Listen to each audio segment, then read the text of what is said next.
I am a student of English literature. Therefore, my paper is in English medium. I am Sanjay Shankar Wagmare. I am MA MPhil next year PhD, working as an assistant professor.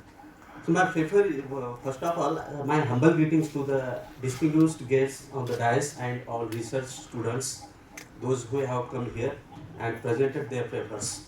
My paper is Social Injustice in Dushyant Kumar's Literature, a Critical Study.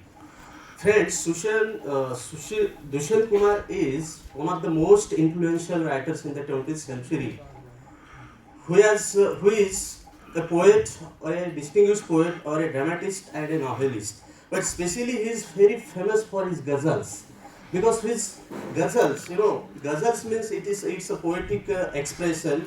We can say that social justice in Dushyant Kumar's literature, social justice. Through his, I have very less time, so that I will conclude my paper within few minutes.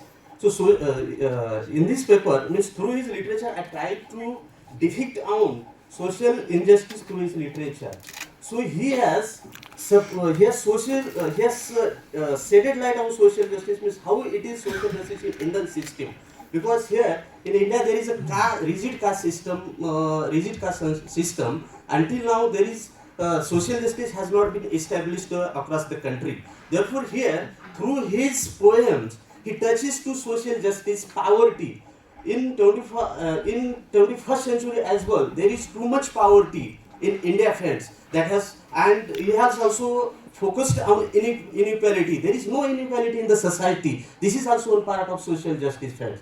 So those who social reformers like Dr. Babasaheb Ambedkar, Shahu Maharaj Phule, Anna Bhau Sate has tried a lot to establish the equality in the Indian system. But until now he has not. Until now it is not the equality established discrimination in society, friends. So Dushyant Kumar touched to these social aspects through his poems, ghazals and writing. Therefore he is a very better poet in the 21st century. I compare him with Vamandada Kardak and great literature Sahitya Ratna Lokshar Anna Bhau Sate. In literature of Sahitya Ratna Lokshar Anna Bhau Sate, we also see the same aspects in his literature, in his novels and poems. Therefore, this paper, and he has also focused on poverty in India or at the global level. There are two classes. One class is poor and one class is rich.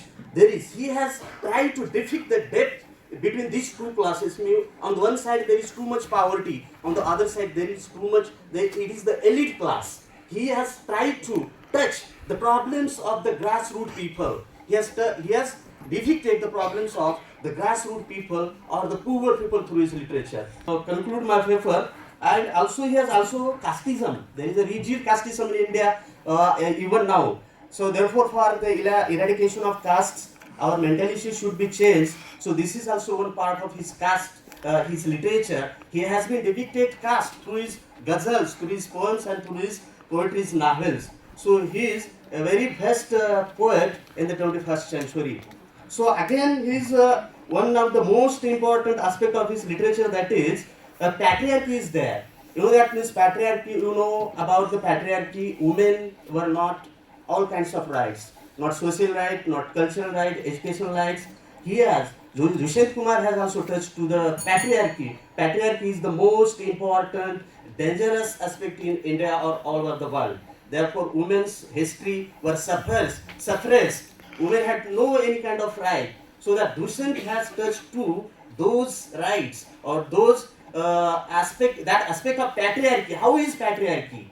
Patriarchy is very dangerous aspect in the society, because women had no equal rights. Therefore, he has touched, or he justified the equal rights of the women through his literature.